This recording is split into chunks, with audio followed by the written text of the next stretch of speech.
Warning: this program contains very strong language from the outset. Listener discretion is advised.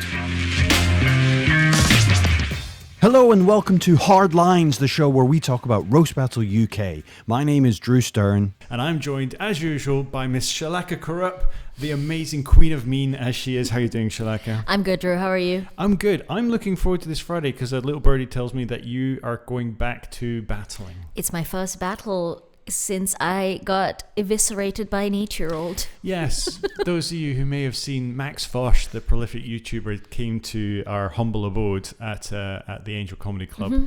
And I'd say deceived might be too strong a word. But yeah, I did agree to be tricked. Yeah, normally we know who we're battling. But Max Fosh said, we're going to bring someone along you don't know. Here's some facts about them. And the facts were he is a virgin and his housemates are in a relationship. Yes, the key fact obviously missing was that he was 8. But this time I have been reliably informed that I am roast battling a grown adult man. A grown adult man by the name of? Jonathan Cogan. Jonathan Cogan, regular. GB News' own Jonathan Cogan. I mean, if you are going to appear on GB News, that is going to be used against you. Significantly so. So I am very, very excited. Not only will I be there to watch the battle, I'm judging this Friday as well. Yep. I've already slipped him a bribe. I am very bribable, but also completely willing to vote against my friends. So it will be voted fairly. I would say that if I was a betting man, you've got the higher track record, but you haven't battled as much recently. Let's not jinx it. Jonathan's been up quite a bit recently. I'm very excited about what's coming. And I know what jokes I have currently written before that battle on Friday, and I'm not feeling as confident as I normally would. Well, you've still got a few days before the show. So I will be there with my trusty orange notepad. I will take notes, and I'm sure at some point that battle will end up here on the podcast. But this week, we're going to look at a battle between James Mileham, who's the current UK champion, who took over from your mantle just last summer, against Adam Riley, who has been doing it for a while. Hadn't battled for a long time, came back and has started doing quite a few more recently. Came back with a bang. Came up with a bang indeed. He's going to be my next opponent. Fantastic. So this is partially research from my perspective. The last couple of battles he's done have shown him to be incredibly strong, willing to go very dark, very quickly, very resilient, just very deadpan, very, very funny indeed. And James is UK champion for a reason, right? Yeah. You were one of the judges when he won this summer. Yeah. How would you describe his kind of presence and technique? Because he's relatively new to the scene. Yes, he's relatively new, but just some people just have a brain for roast battle, and James Mileham is one of those people. I'd say so. Just someone who is effortlessly able to craft a good joke and make it funny. He's not a mean person by any measure. Just fantastic at picking apart someone's personality. Yeah, it's to look at, it just looks like an average bearded white boy. Yeah, he loves an IPA probably. Exactly, but there's just something, and there's some examples in this battle where his joke crafting ability is just so good, and I think that's why he's kind of taken the roast battle scene by absolute storm. And sometimes people like that come through, and it's really great to see. I'm incredibly envious of the skills that he's presented, because hopefully you'll be able to tell from this there's some absolute diamonds in there. What from both of their styles do you think people should be looking out for if they were to see a James Mileham or an Adam Riley battle? What do you think should be in their heads to expect from these two competitors? Adam Riley, dark and deadpan, very funny. Adam Riley is great at saying the things that you know that you might have thought of all the way back in your head. Yeah. And he just says them out loud. And James Mileham is great for in the opposite reason. I think Adam Riley is good at going dark and going to places where other roast battlers would shy from. But James Mileham is good at going niche. Yeah. He will say something. The number of times James Mileham's done a joke where I've been like, that is true. Yeah. That is such an astute observation. That is so niche. Only your brain could have come up with that.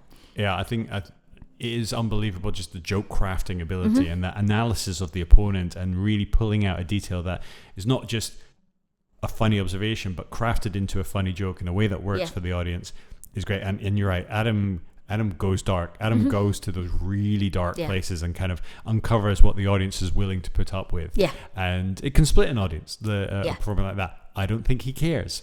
So it's which is a dangerous thing. It's a dangerous game. Basically, if there are any major global tragedies between now and when I battle him, I'm pretty sure they're all going to come up. They're all going to be in there. So this was at the Big Belly Club. It's the first time that we've had the roast battle there. You were actually judging together with regular judge Adam Green and also former UK champion Ken Grinnell.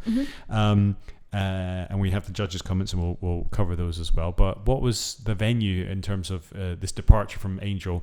What did you feel about the venue as the first time we did it there? I thought it was great. I was a bit worried because it's a new venue. Not very many people knew that we would going to a new venue. I think the audience was fine. They were great. I quite liked the new Big Belly rooms. I think it just needs to pick up momentum there. Yeah. We had a good number of audience. We just need to build momentum in Big Belly. Yeah, it's not where the show is known to have been taking place. So I think there might be more there in future. Fingers crossed. I'm very excited to just see a new comedy venue in London. Yeah. So much effort has been put into. If you haven't seen it, check out the Big Belly Comedy Club. It's near Waterloo in London. Phenomenal amount of work's gone into making it what it is. It's barely been open 6 months. Yeah, and it's fantastic. They're knocking it out the park. Yeah, I'm very excited. One thing that from a nerdy technical perspective, the footage comes from their setup, not from my setup, which makes Drew angry. Not angry, but I'm a little bit pedantic when it comes to some camera work. So all the stuff at Angel is stuff that I filmed. This stuff was filmed there, and we had some technical problems. Yes, it is not the highest caliber of footage or sound, but the battle shines through. Yeah. I think it's really, really phenomenal. I think we should just jump in, take it round by round. Let's go and start with round number 1. Well, it's great to be with James. He's an up-and-coming comedian from Kent. He's pretty wild. He once set fire to a hotel room. There were migrants in it at the time.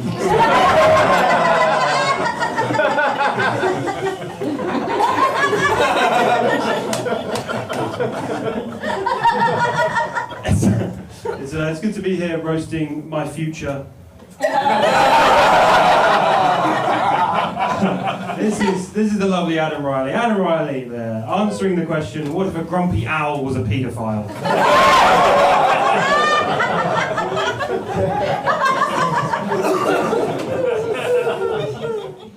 I think that sets the scene for both of those battles very well from an opening round. Yeah. Like you get a good sense of what you're in store for. Yes, and I think it was amazing how, I haven't watched this battle since I judged it.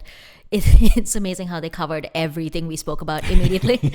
National tragedy mentioned. Yeah. Something a niche observation about another person. Immediate. Yeah, because the implying someone is a pedo is again a absolute classic staple. I think if you don't do that at a roast battle, over a certain number of roast battles, they take your card away. Yeah. You're not allowed to roast battle without calling a man a pedophile. There's a quota. Yeah. You have to hit your quota. So, but that is not the good bit. It's the owl bit. Yeah. It's such a weird niche thing, as you said. And but it feels so precise. It's perfect. Yeah. It feels perfect. so precise. Answering the we'll talk about this as they come up, but like the idea of certain joke structures come up. Answering the question is like a classic. Yeah. So in comedy in general, but it works really well for roast battle. You know, the answering the question, what if the was a the? Yeah. And what if an owl was a pedo? I mean, those two things don't even really mix. But it's just like, yes, he does kind of look like both. So kind of perfect. Also, great start to his jokes. It's nice to be roasting my future. Yeah, fantastic. I mean, as someone who thinks all white men look the same, perfect joke for me. Anytime you roast someone who looks even slightly like you, it's either my future or me if I let myself go. Yeah. Something like that. It helps acknowledge to the audience that you have similarities. Yeah. Two white guys on stage, it's always good to point out the difference or the similarities straight away. I've used techniques like that. It would be something that I would consider against Adam Riley, who in our conversation about sharing facts, turns out he and I graduated university in the same year. That is Well, one of you is aged very well. I'm He- not going to say which one. He's 3 years older than me, Right. But we both went to university in the same town and at the same time. Yeah. So, yes, Wow. hairline does a lot. Yeah. Like mine isn't great, but his is worse. That's all you can have. As a man in your 40s, that's all you got. Just cling on as hard as you can until you can afford those tickets to Turkey. But yeah, it sets them up perfectly. I think Adam's joke, it definitely goes for that shock value. That is really its foundation. Yeah. Right? Does that work for you in terms of as an audience member? I mean, let me answer that for you. We can hear you laughing. Yeah. When Shalaka's in a room, you don't need to see her to know that she found something funny because you will hear it. I've been at comedy gigs, not knowing she was in the same gig, and then realised she was from how the laugh is the most uniquely identifiable laugh in the London comedy scene. And here we not only hear you, but we can see you laughing as well. So we have an actual record of how you perceive. You definitely liked it. I did like it. In hindsight, I think one thing that needs to be said for me judging this battle is I'd had 3 beers and a Prosecco. I was thinking it So might be going in that direction. I was a lot more happy than I normally would have been. Listening back to that joke, I think I'm less of a fan in this sober moment in my life. But you play the audience. Yes. Yeah. Roast battles tend to be late shows. We usually start at 11. This one started at 10. No, it was meant to start at 10. I think it actually started at 11, yes.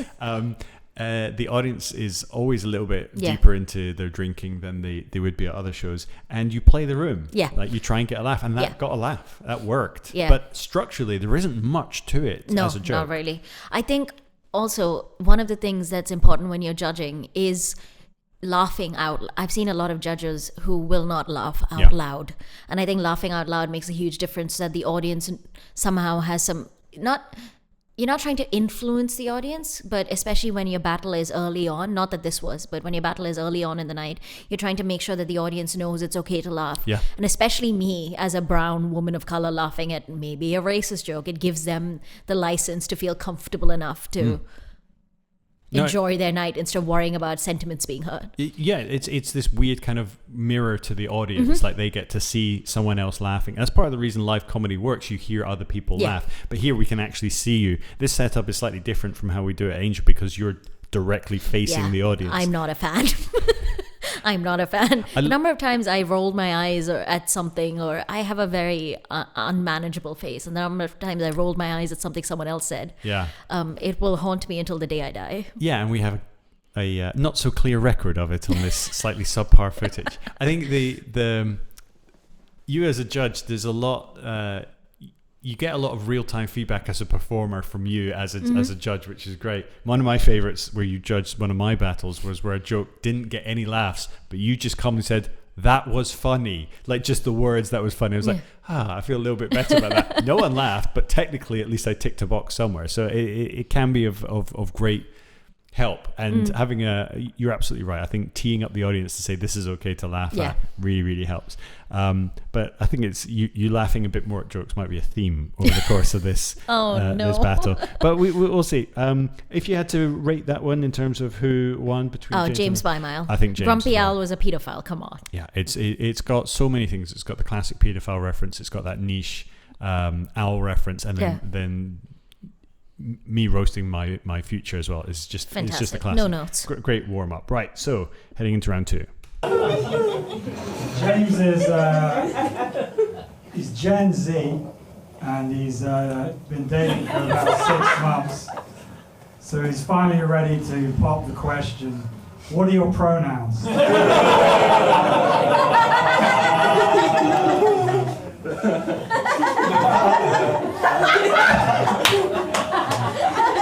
Him. This cursed gnome is Adam. Adam, here he is, answering the question, what if a wizard was on benefits? He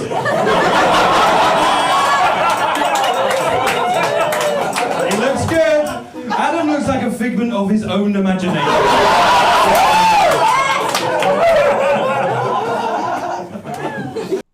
as we said, we can hear Shalaka enjoying that with gusto. But that's There not, should be a way to edit out my laughs. They're driving me nuts at this point. We're on round 2. It's round 2, but this was the last battle of the night, I think. So this is gone midnight by the time Yeah. this has happened. So to put in context, Adam comes in with a slightly more crafted actual joke this time, with his pronouns joke, which I think, especially coming from someone who looks the age that he looks, talking about Gen Z, I think hits a bit harder. Like, it makes sense to him saying that. I think that's why it made me laugh, because it was such a thing that an old person would say. Watching that back in hindsight, I think it's almost a joke that I'm not a huge. I think it's a funny joke. I just wish there was more to it, like a tag, like something else he could have said or done with that. I think it just opened. It opened something and then never explored it. I think that's fair. I think I like how he's taking something that someone of his generation might be complaining about, but gives it in a completely non-judgmental way. Yeah. Yes. So he's not painting this kind of pronouns identity politics as a good or a bad thing. He's just mentioning it. Like, he's Gen Z, which is in contrast to himself. Yeah. There's several generations in between what Adam identifies as and Gen Z, I think. But then to kind of set it up there, and it's something that the audience. It's his thing of tying into something that's contemporary culture and contemporary news, and that's something that's on a lot of people's awareness. Yeah. So by addressing it, he's got access to this area to make it funny. Yeah. I think you're right. He's left money on the table. Yeah. In terms of adding it, if it had a tag, there's a chance for it to go up. Yeah. We've mentioned before how, if you get a laugh, that's maybe time to stop. But this was maybe an ascending line. You could have built so much from there. There was something there, but again, it worked, and the audience kind of, I think they connected to the idea of, Gen Z. Yeah. They do the pronouns, but it's the idea of a pullback and reveal, like, popping the question is like marriage, but what do Gen Z do now? They just ask you what your pronouns are. Yeah. There's elements of crafting to a joke a lot more than just saying set fire to a hotel full of migrants. Yeah. So there's definitely more of a joke structure in that. Yeah. But then James, I think James has it for me in this round as well. yeah. Curse Gnome was fine. Wizard on Benefits, I loved the callback to the earlier format of joke. See, we've talked about this before, whether it's a callback or whether it's a double dip. Yeah. I think this would be a double dip rather than a callback. It feels more like it. And if he'd ended his round there, it would have felt a bit lazy. Here, as it is, it's kind of a filler between the opening and the actual joke. Yeah. I think he should have dropped Curse Gnome, done, here is Adam answering the question.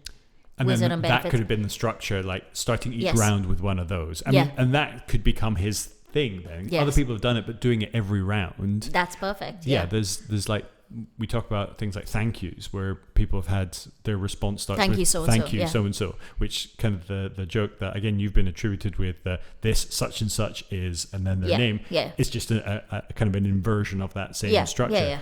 But figment of his own imagination. beautiful. Fantastic. It's so There are good. very few jokes. Not very few. There's a lot of jokes, but that's one of the jokes where I'm like, I wish I'd written that. Yeah, because there's just so much to it. There's that so you much think- there. Yeah, it's so much to unpack, and you kind of look at him and go like, yeah, he's the kind of person who might imagine someone, and then what might he imagine? Someone who looks like him, because he looks like, he's raised the wizard in the previous line, which we've said is a bit redundant, but it sets it up that wizard idea in your head being an imaginary character, and then you're in your own imagination. It feels so simple, the words written down, but then when you dig into it, it's like it's layered and complex, and it's just a beautiful little joke. I mean, just that line, he looks like it doesn't even need a setup, and the fact that it has is bonus, but he looks like a figment of his own imagination. I'm so glad that the audience enjoyed that joke, because that can go Either way. It can go either way. It Especially can go over when people's heads. I think there's some jokes that I'm so glad we had this as joke of the day on Roast Battle a couple of weeks ago, which was Laura looks like she was conceived quietly. And it's one of those jokes that if the audience is slightly too drunk, that's a risk. But it's such a good joke. Yeah. Same with figment of his own imagination. The audience I was worried that they were going to be too drunk for that joke, and they got it, and it was a sigh of relief, because I loved that joke so much. Yeah, it deserved every bit it got. It's just beautiful writing. I think that's kind of the signature of James's stuff, is that it has these moments in you go like, yeah, that seems so obvious now you've said it, Yeah. but it's delivered in such a perfect way. Like the layers to it, the imagination, the hint to a wizard in the previous round, and it's beautifully done. It's just an exceptional round there. I think Adam's on an up streak as well. He had more of a joke, so I think his are getting better, and I think, as we'll see, they get better still. Yeah. Let's move into round 3.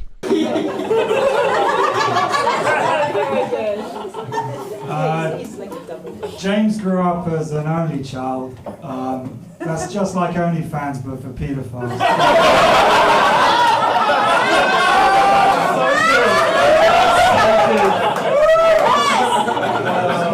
I'm an old guy, but I know what 6'7" is. It's about the age James lost his virginity.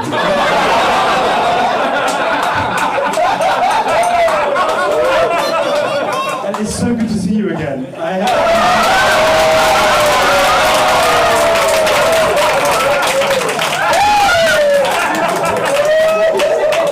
Adam, let's be real. Adam looks like a reformed paedophile. As in, he looks like a paedophile that also votes reform. Adam's big online. You might recognise him as the man with his knob out on chat roulette. Some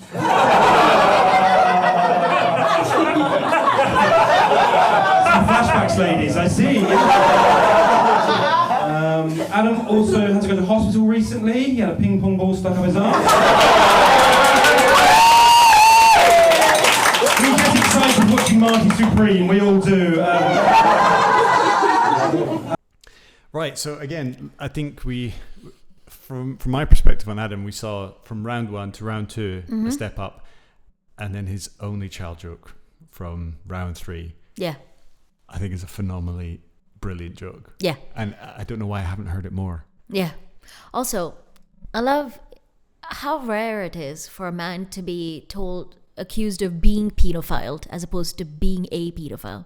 Yeah. It's a nice change and a classic. Yeah, that's kind of interesting because he has the first part of it is slightly ambiguous from that perspective. Yeah. Saying that he grew up an only child, which is like only fans for pedophiles, and like it's unclear whether he's like receiving or giving on that perspective. But then he does the 6'7" joke again, tying into something contemporary, always brilliant. Says that's the age he lost his virginity. So again, the pull back and reveal on that. But the only child joke, that was one of those lines where you see it in the room or hear it in the room, and I was just like, oh god damn it, how come I haven't heard that a million times? It seems so obvious. Only child, only fans. And it is brilliant. But then the comeback, good to see you again. Fantastic. No notes. That was great. I mean, he had it at that point, didn't he? I think that comeback is actually stronger than the rest of his jokes in that section. I agree. He does that classic thing that is my pet peeve that I will mention until the day I die, which is too many jokes. Just shut the fuck up. I think the only caveat to that is that the whole ping pong ball thing might not make sense in this context, but that's a reference back to some earlier crowd work. Yeah. Because there was a nurse in the audience and they talked about, what have you found up someone's bum? Again, a classic. Yeah. Ping pong ball. So this was just a way of James tying back into that. Bringing it into the room. So I'll give him a little bit of leeway on that. And a reference to Marty Supreme in there as well, just for good measure. But just too much going on. I think if he was going to do that, he didn't need the reformed pedophile joke. Yeah. I think he was trying to do that as a comeback before his actual joke, and then he had an actual joke, and then a tag to his actual joke, and it was just too much going on. I agreed. It was a little bit too much. I think the reformed pedo, again, tying into like reform being good subject matter for comedy at the moment, always. The reformed pedo, also because it ties into the comeback to the previous round really, really well. That's all great. I think he undermines himself a little bit with the rest. Yeah. But the comeback is so strong. But then the only child joke is so strong. I would find it difficult to, on this round, to call a winner between those two. I think I'm going to call Adam a winner just because James pissed me off so much with his many jokes. There you go. James, I'm angry. Keep him short. And it's worth noting that that is based on our London style of doing things. Yes. In each city, and there are cities all across the world. You go up to Scotland, no one will shut the fuck up. Just 10 jokes in a round. Yeah. It's a completely different structure, which can be really difficult if you're going up against, as you have done, gone up against battlers people in Scotland. I think what people need to remember is that this isn't the opportunity for you to get all of your jokes out. This is the opportunity for you to get your best jokes out. And sometimes people tend to forget that. Yeah, I think also when you've written that many jokes, what are you judging them on their best one in a round, or are you judging them on their worst one, or is it like an average? I always do cumulative because I feel like that's the best way to do it. Yeah, but also if your opponent isn't doing that, it feels really mismatched. It doesn't feel like you're judging the same side of things. Yeah. So yeah, I think he tagged on a little bit too much there. I think he saw the opportunity for a callback, and audiences love something that calls back to interaction with it. So, well, I'll give him a pass on that, but I do agree that that might be the first round that goes in Adam's favor. I agree. Right, moving on to round 4. That's brilliant.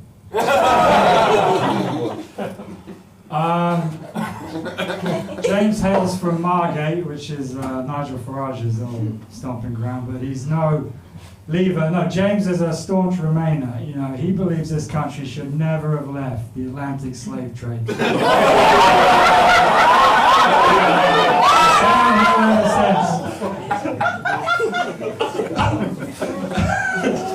Adam, if you're here, who's haunting a lighthouse?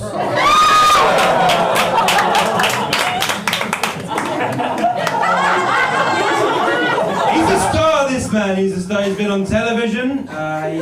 He actually got kicked off a TV dating show for getting his penis out. But in his defense, they did say, "Single man, reveal yourself." It's good. Adam looks like the world's wisest nonce. He looks like he's been shipwrecked on Epstein's Island. He's a good man, right?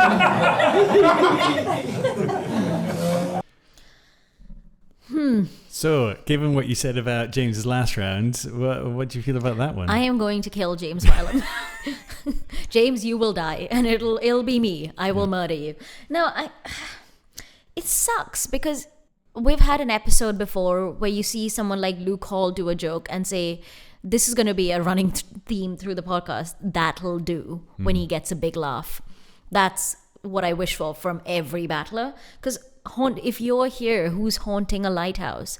Great joke. Such a great joke. And you didn't need all the crap in between to get to shipwrecked on Epstein's Island, because those are both ship references. You could have just gone from one good joke to another good joke without all the shit in the middle. I didn't even make that connection, but you're absolutely right. There's a great thematic top and bottom to that, and everything in the middle is a bit like they're good punchlines like individually, but they don't really work. They could have gone anywhere in the battle. Yeah, it's if anything, it might be where his skills have run dry, and where there's an opportunity for him to get even better. And these are all fairly nitpicky on something that's a great joke writer.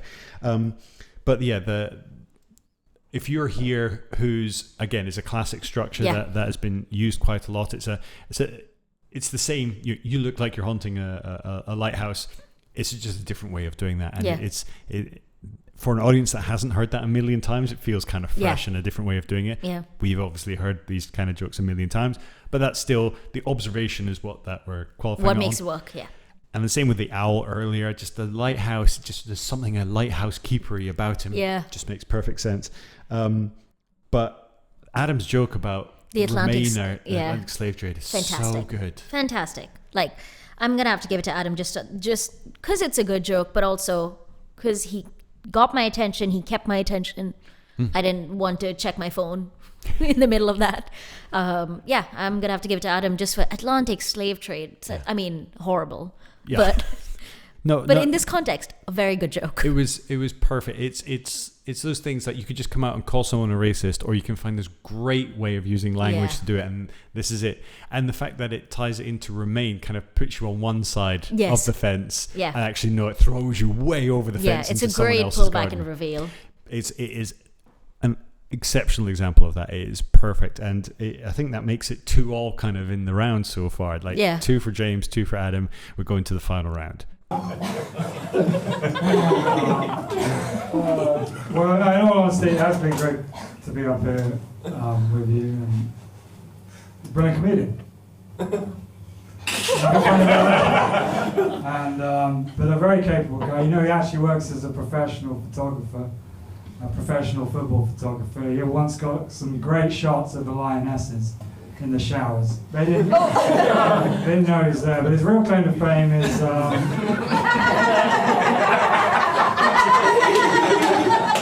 he actually photographed the queue for the Queen, or as she's also known, Bonnie Blue.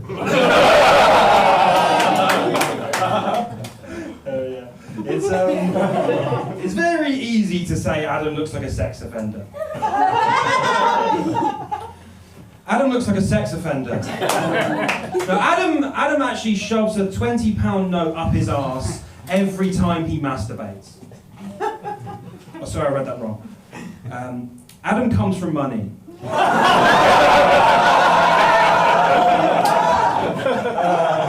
Adam, but he's poor now. Right? He's poor. Adam is so broke he can't afford to keep the lights on in his own eyes.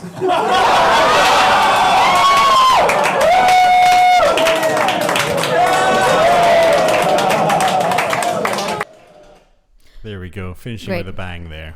That was great. The only thing I will say, this is definitely parallel thinking, but I think the cue for the Queen, Bonnie Blue, pull back and reveal is a joke that's been done before as part of a comedian set. But I think it's like a case of parallel thinking. Yeah. And I laughed both times. Yeah, So. it's I again, as a pull back and reveal, I think it works. Has James actually photographed the cue for the Queen? Because it makes more sense if he has. It's a weird thing to make up. Yeah, I mean, people make up shit at roast battle all the time. All the time. Yeah. And I think from a quality of joke perspective, it's better if he did. But Yeah. even if he didn't, it's a great kind of pullback Yeah. and reveal. The setting Bonnie Blue up as the Queen. Again, a timely reference that really helps the audience feel Yeah. like it's a contemporary thing. It's not just from a joke book. Yeah. Really, really great. And it can look like Adam is swinging it at that point. Yeah. But then we go into, again, James is kind of double, triple, Yeah. quadruple down. You know what? This is the only time in this battle where I'm not mad at it, because there's a narrative structure. There is. You can see where, like, looking back at it, you can see where he's going.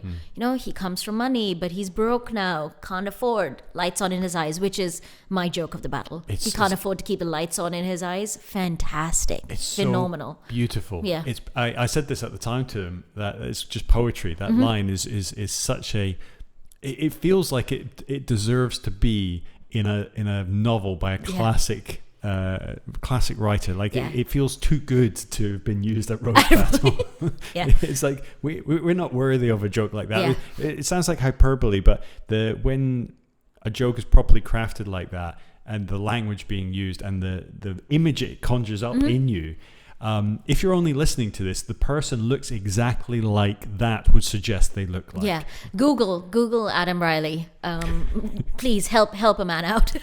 But Google Adam Riley, and you'll see exactly what we mean. It's all of his descriptions of who Adam is are perfect. Yeah, it's spot on. I think the sum total of this battle is that there's two lines in there. There's the only child joke, and there's this keeping the light on behind his eyes, or in his eyes. Are two of the best lines, certainly of that night, maybe in years that I've heard at roast battle. And we had two of them from opposite people in the same battle. This was such a great battle. My contender for only child is a figment of his own imagination. It's also like amazingly good. I think for me, why the only child one works so well is because it's one of those things, like, it seems so obvious after you hear it.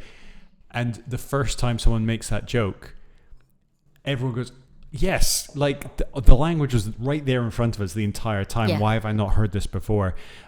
Whereas the figment of his own imagination, that's such a James construct of a joke that felt like only he could do it. And there's equal value to it, but what sticks in my mind, I knew that those two jokes were the two that I remembered like right away afterwards, and it's only on reflection now, the figment of his own imagination.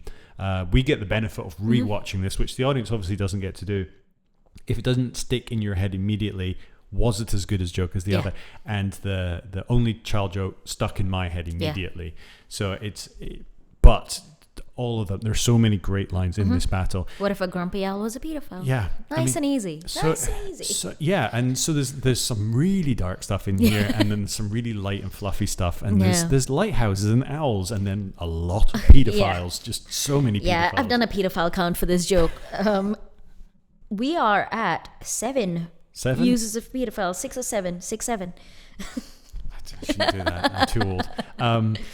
Yeah, it's when you have white guys on stage, that is the go-to anyway. But so when there's two of them on stage, they've been trying to fling it back and forth, and it has stuck. Yeah, if a white man's not called a paedophile, is it even roast battle? Yeah, I know. Yeah. It's just part and parcel of what we do. Also, Adam has that look. It just feels it feels like it's on the table. Like it's just right there within reach. It shouldn't be ignored. But all round brilliant battle. You had the benefit of being a judge at the time. Can you remember how you judged it? Last battle of the night. This is my 4th beer. No? I guess we'll find out together. We'll find out together. Let's watch the judges' reactions and get some highlights from that. Right, so who's going to go first here? Ken Gradell. Okay. That was good. This battle looks like it should have taken place in a soup kitchen. I feel and they look like they should have muskets. It was good. Again, so fucking loads of zingers from both sides. Migrants, pronouns, only child. I would say James had more, but he was less varied. But he also did lots of multiples. I think in terms of the show, I would say he got more of a reaction from the crowd. So I would tip it towards him. But in terms of like actual roast battles, doing multiples, less. So you should do like one, maybe a tag. But good job, and yeah, I'd give it to James. Right, well done to James. I agree with Ken. Ken gets very analytical. He goes into the nitty-gritty. He'll try and get some gags in. Yeah. But he'll definitely call you out. This battle should have happened in a soup kitchen. Great joke. That is a great joke. And he has some great judges' comments always when he judges. Says it should have happened with muskets. Yeah. I'd had a joke just before that saying that he looked like he was in the Civil War. Again, parallel thinking. Not exactly the same concept, but along the same lines. There is something very oldie worldy war of he looks like he's going to lose a leg to gangrene. Yes, very much so. But yeah, Ken's comments exactly aligned with yours. Just like, again, because Ken is part of the London scene. He's a former champion. He knows what works and what there's no real rules, but we tend to frown on etiquette. Etiquette is a much better word for it. That multiples, and James doesn't need to do it. Yeah. He absolutely doesn't need to do it. Like, he's got the skills to just deliver. It's a classic case of having faith in your jokes. Yeah. Have some faith. You have faith to cut them. Yeah. Yeah, and know that what you've got left is going to be brilliant. Yeah. Right, let's carry on. Who was next? Oh, it's Shalaka Corrupt. Oh my god, it's so great to see a battle between two different men who've asked to lick my tampon. So. Oh, this is great. Honestly, this was... give them another round of applause. This is what roast battle's about. You guys fucking knocked it out of the park. But just based on that last joke, like every joke was great, but based on that last joke alone, the light from his eyes, I'm gonna have to give it to James. Yeah, based on how I've scored it today and based on how I scored it on the night, turns out drunk Shalaka and sober Shalaka are one mind. Yes. I would have given it to James today as well. And we're just going to glance over the tampon joke. That's a classic. When you see two weird-looking men. Yeah, then yeah, it's again, that's your prerogative as the only woman on stage at that point as well to just really tie into the comedy stereotypes. Is like, yes, I'm a woman on stage. I'm going to mention tampons to make everyone feel uncomfortable. Fuck you guys. It's your absolute prerogative, and it works, and they do, to be fair. But yeah, you agree with yourself after the fact. It's nice. It's nice to know that I maintain some level of consistency. Yeah, and the joke that you pointed at, the light from his eyes. I think trying to be in the moment and enjoy the jokes as they're coming and take notes can be difficult. We've got the advantage that we can stop and pause it and reflect on it. Yeah, for sure. So you're shooting from the hip as a judge in the moment. So, but you called it on that. That joke is phenomenal. Yeah. So the last remaining judge is Adam Green. Adam Green. Let's have a listen. How many years has he been judging roast battle for? Anywhere between 7 to 25. Let's have a listen. Right, so doing his catchphrase one more time. Adam Green! Hi Mark, thanks for having me. Now I've been judging roast battle for 10 years now. Guys, so good. Guys, you were both fantastic. I thought James, you found so many inventive ways to call him a nonce. It was unrelenting. It felt almost harsh at one stage, and like I was struggling to write it all down. Adam, I managed to write all yours down because you speak slower. But like, there was so many cool things said on both sides. I mean, I think either of you would have won any other battle tonight. Yeah. Yeah, see, he agrees. That one man agrees with me. Take that, everyone else. But I thought you were both great. So I couldn't possibly let that be a 3-0, so I'm going to vote for Adam.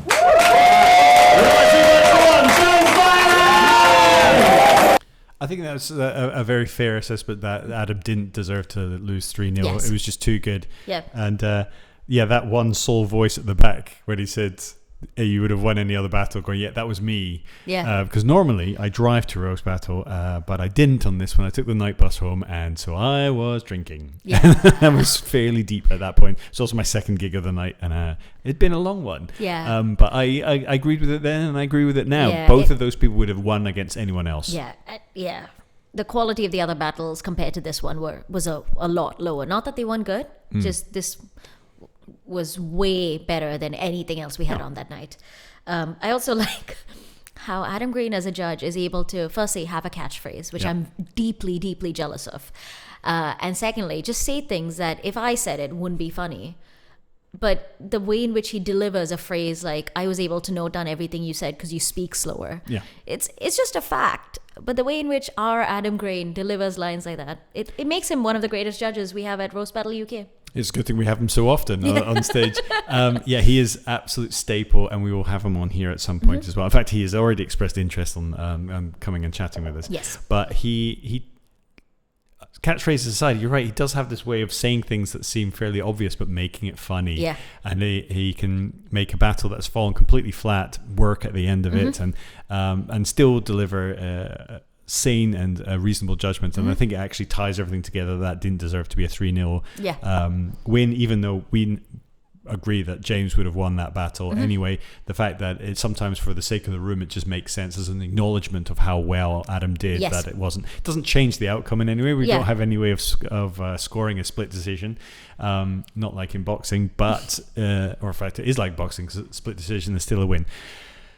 But all in all, the judges have it right. I think that is a 2-1 win to James. Definitely. But the real winners are the audience, because that was a fantastic battle. Yeah. Right at the end of the night, when some of the other battles, I battled that night. Mine wasn't that good. Who did you battle? I battled Onoje.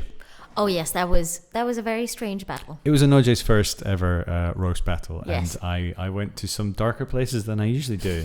I think it's just a case of sometimes two battlers can be good, but there's just no compatibility. Yeah. And I think that was the case with your battle with Onoje. Sometimes you just cannot find compatibility with another battler. Maybe. I'd like to see more of him. But yes. But this battle, they were definitely compatible. That was a great pairing. I'm so glad that we got to see that. I want to see more. I will be seeing more. I'm up against Adam next month. I'm excited to watch that. I'll be judging that one. Yes.